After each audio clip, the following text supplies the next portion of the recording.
They came from the dark edge of the Perseus, armed silver crescents gliding through the void with the silence of knives. To most of the galaxy, the Drithari enclave were synonymous with inevitability, a force that didn't conquer out of hatred, but out of certainty. Every species they encountered was sorted into one of two categories: useful assets or biomass. When they discovered Earth, they didn't send diplomats or envoys. They sent hunters. Their ships descended past the orbit of Neptune like falling shadows, hulls lined with bone-white markings from every world they had broken. Winds shifted, satellites flickered, and then a voice gone, cold, perfect echoed across every frequency humanity had ever created. To the species known as humanity, your cycle of independence is over. Submit or be erased. There was no venom, no fury, just an equation solving itself. The Drithari believed humans were nothing but animals pretending to be civilized, fragile, emotional, impulsive things driven by instinct rather than reason. So when Earth went silent, when not a single reply came, not a single weapon fired, not a single surrender code transmitted, the Drithari felt no concern. They mistook the silence for fear. They mistook stillness for paralysis. They mistook humanity for prey. Their battalions landed in the forests of Siberia, armor gleaming beneath pale winter skies, weapons glowing with contained suns. Scanners swept through the trees and returned the same results over and over. No movement, no heat signatures, no resistance. But the commanders felt something wrong in the air. The forest was too still, the snow too quiet, the silence too intentional. They had seen civilizations crumble, armies scream, species beg for mercy. They had never seen a world that simply waited. Far beneath the snow, in tunnels carved decades ago, humans watched the invaders through seismic monitors and fiber cables older than many of the cities above. They recorded alien footstep patterns. They measured the weight distribution of their armor. They mapped how the Drithari breathed in cold air. Humanity didn't run. Humanity didn't scream. Humanity calculated. And when the Drithari's lamps cut through the darkness of the forest, trying to pierce the shadows between the trees, humanity's answer came not with words, but with the ground itself. A pressure-rigged mining charge detonated beneath the first patrol, blasting the squad into the air before they even understood the trap. Snow erupted like a shattered mirror. Armor cracked. The pristine formation collapsed into chaos. The Drithari regrouped, snarling commands, searching for thermal signatures, but their sensors returned dozens, then hundreds, then thousands of false positives. Humans had heated stones, metal scraps, chemical packs, anything that could confuse alien scanners. The forest became a hallucination, a living maze of invented heat. And as night fell, the Drithari felt something new: blindness. Their lamps flickered, their visors dimmed. Their helmets crackled with interference. An electromagnetic pulse rolled through the forest like a silent tide, shutting down everything built with precision. The Drithari were thrown into complete darkness, an ancient, suffocating darkness that humanity had survived for hundreds of thousands of years. Something moved between the trees, a whisper, a footstep, a breath. The Drithari spun wildly, weapons shaking in their claws. But the humans didn't strike yet. They closed the ring, surrounding the invaders, studying them, waiting for the moment when fear reached its peak.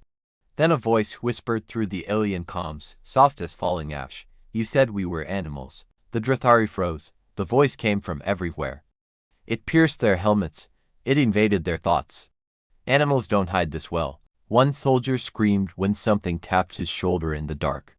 Another fired wildly, plasma bolts lighting the trees for a heartbeat, revealing dozens of human silhouettes crouched on branches, silent as specters, before the dark swallowed them again. The lights died, the forest roared, and the first battalion broke. Humans moved through the darkness with terrifying ease, striking fast, vanishing faster. No energy weapons, no alien tools, just knives, bats, pipes, axes, ropes, and fists. Human hands pulled Drithari soldiers into the dark. Human instinct older than civilization itself guided every strike, every ambush, every breath. They weren't fighting with military precision. They were fighting with something older, something primal, something the Drithari had never evolved to face. By dawn, the first battalion was gone, swallowed by a darkness humans called home. But humanity wasn't done. Because while the Drithari retreated in terror, the rest of Earth was waking up. Across continents, radios crackled to life. Underground networks sensed. Resistance hubs connected using stolen alien frequencies. Humanity, scattered for a moment, knitted itself together like a single living organism. Americans dismantled alien drones using welding torches. Nigerians hacked alien comms with repurposed radio towers. Indians redirected dam power to fry alien flight paths. Australians hijacked an entire alien carrier using a solar-powered laptop. Every culture fought differently. Every region used its strengths. The Drathari weren't facing an army. They were facing a planet. And then the sky burned. Human satellites dead, drifting remnants of old experiments and forgotten missions suddenly woke up, firing synchronized microwave bursts across orbit. Thousands of pieces of space junk transformed into a global orbital weapon system. Alien stealth fields collapsed, cloaked ships flickered into view. 3 Drathari carriers fell from the sky in flames, lightning tore across continents. Auroras twisted into spirals of fire and light. The hunters panicked. Earth had used its trash, its broken machines, its forgotten tools to strike at the greatest empire in the galaxy. The turning point had come. Across cities, jungles, deserts, and tundras, humans launched coordinated counterattacks. In Tokyo, parkour runners ambushed alien walkers between skyscrapers. In the Sahara, engineers detonated underground air cannons that launched alien tanks into the sky. In the outback, walkers sank into sand pits disguised as flat ground. In the Alps, entire alien platoons vanished beneath engineered avalanche. Everywhere the Drathari ran, humans were waiting not as prey, not as soldiers, but as a force of nature. Then came the moment that broke the Drathari's spirit.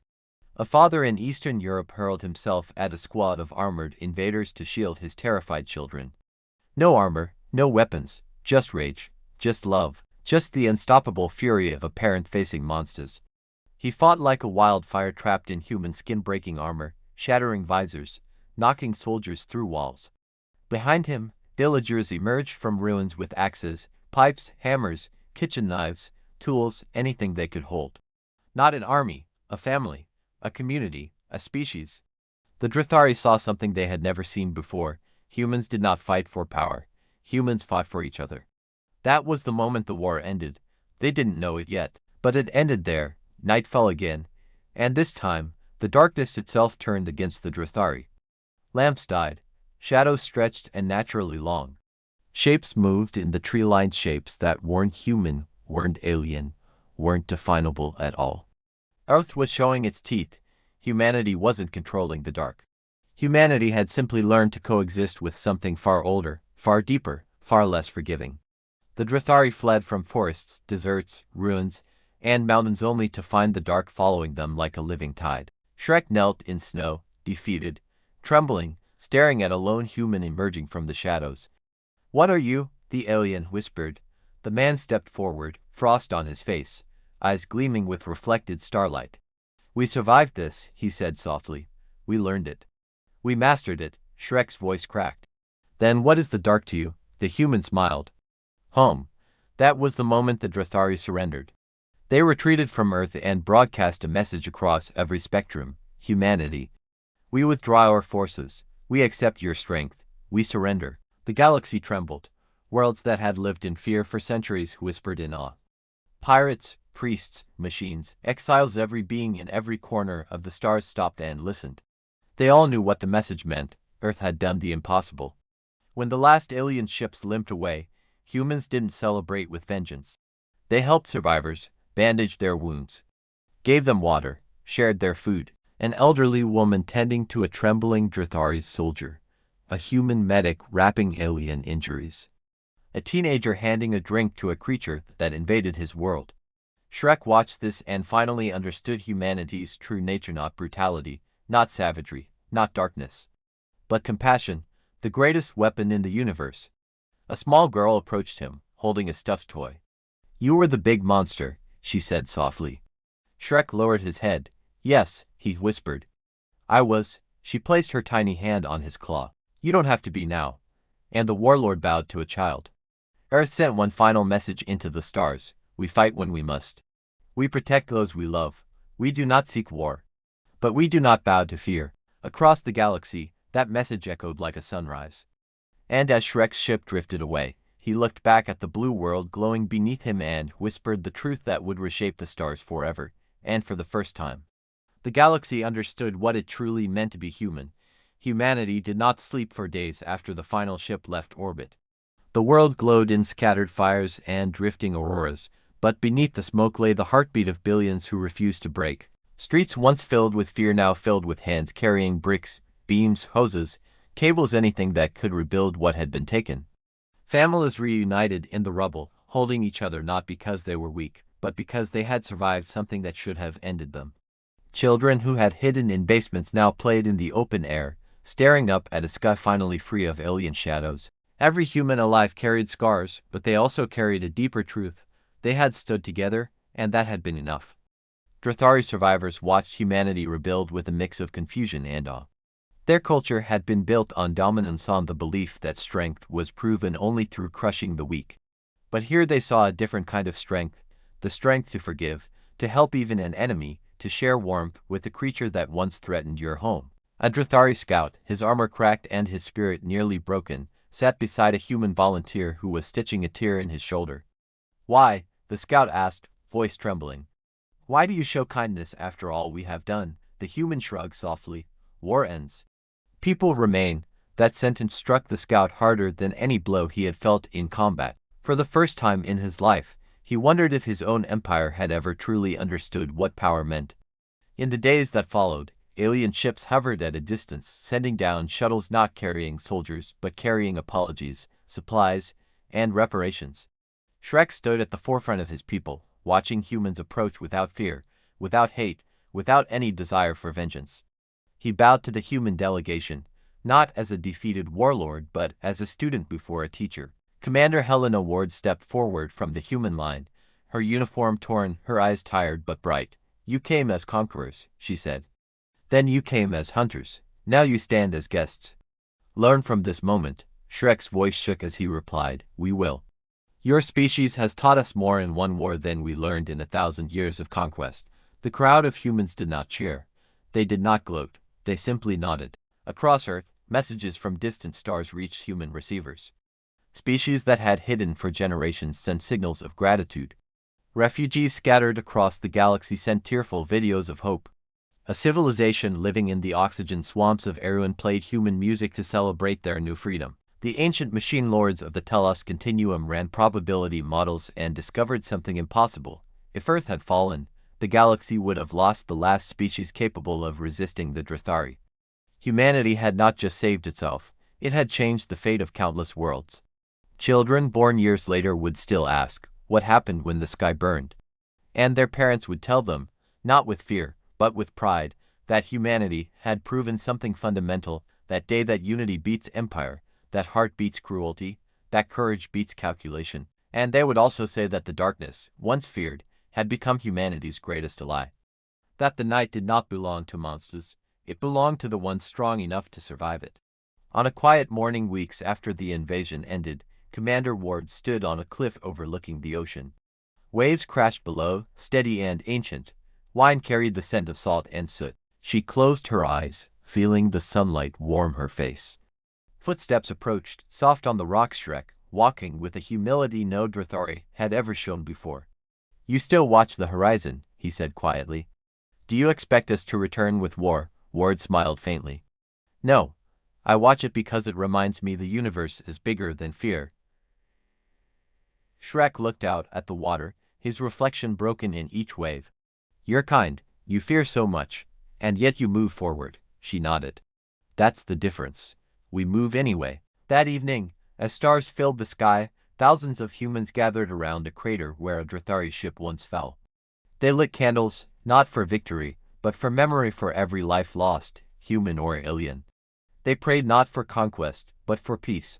They sang songs older than any empire. And somewhere in the crowd, a Drathari medic whispered, "No empire has ever sung for its enemies." A human beside him answered, "Then maybe it's time someone did." The galaxy watched these moments more closely than any battle report. For empires built on fear, it made no sense. For species who had only known oppression, it brought hope. For the Drathari, it broke something old and rigid inside them, the belief that strength came from dominance. Now they understood, strength came from standing together. From holding the line when everything collapses. From loving something enough to fight the universe itself. And far beyond Earth, In hidden corners of the stars, stories began to spread. Stories of humans who fought like storms, who lived like fire, who protected like gods. Some stories exaggerated, some didn't need exaggeration. But all of them carried the same message: humanity had awakened, and the universe would never be the same. In the months that followed, Earth became the center of a quiet cosmic revolution. Ships from distant civilizations slipped cautiously into the solar system, not as conquerors, but as witnesses.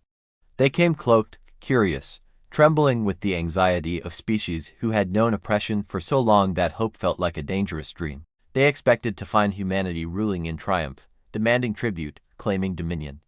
Instead, they found something entirely different. They found humans planting trees where battles had burned the land. They found engineers repairing alien machinery for the Drathari wounded. They found children helping recover clean water for refugees. Humanity had not become an empire in victory. Humanity had become a guardian some species did not understand. A diplomatic envoy from the Navath Collective asked Commander Ward why humans had not seized the Drathari vessels as trophies. "Because trophies don't heal the world," she said, adjusting an old bandage on her wrist. "We didn't fight for pride. We fought to survive." Another envoy from a distant star asked why Earth didn't execute the Drathari commanders. Ward merely shook her head. "If we become the monsters they thought we were, then we lose the one thing that made us win." But not all aliens approached with peace. Some feared humanity, some feared what they had seen: the fury, the unity, the impossible adaptability. A Korak war leader confronted a human delegation with hostility, growling, "You fought with a power no warrior has ever shown. What kind of beast are you?" The human diplomat, tired and calm, looked him in the eyes and said, "The kind that protects its own." The war leader lowered his spear.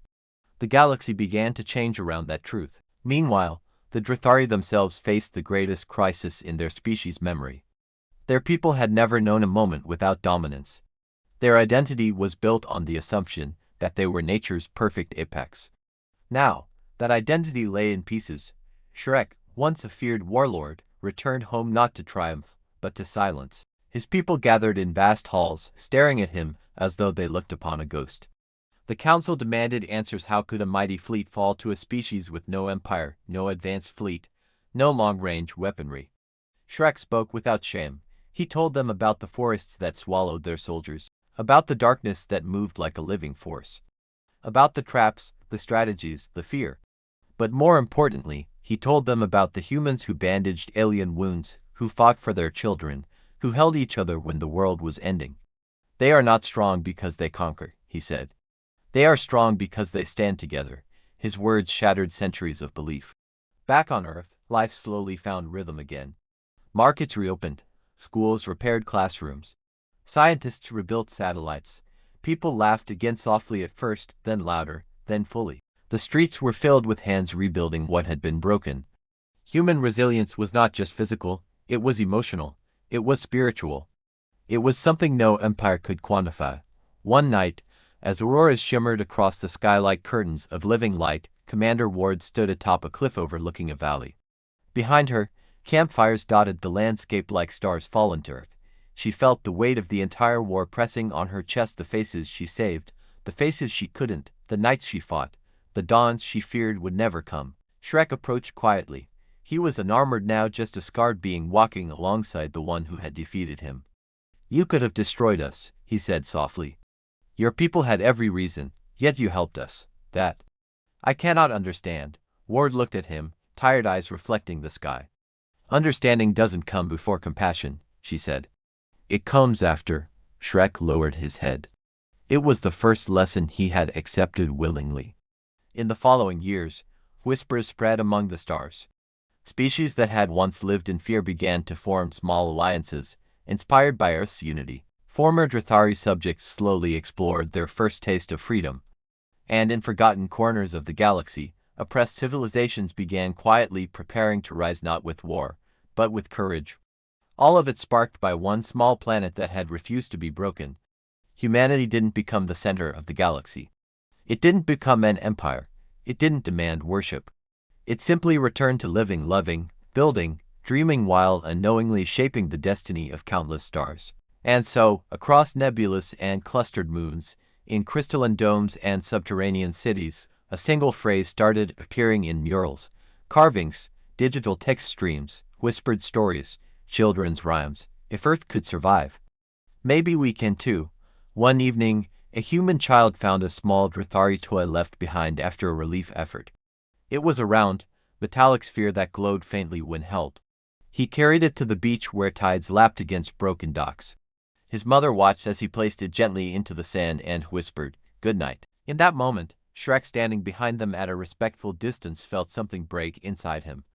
Not pain, not regret, something softer, something he had no word for. And he finally understood why humans had won. Because while every empire saw strength as domination, humans saw strength as compassion. While conquerors valued fear, humans valued connection. And while others built monuments to power, humans built bonds to each other. Shrek left the planet carrying that truth like a sacred message. For generations afterward, Drathari children would learn a story once forbidden in their culture, a story of a world that faced them in darkness and did not fall. A world that fought not as beasts, but as guardians. A world that revealed the universe's greatest secret. And for the first time, the galaxy understood what it truly meant to be human.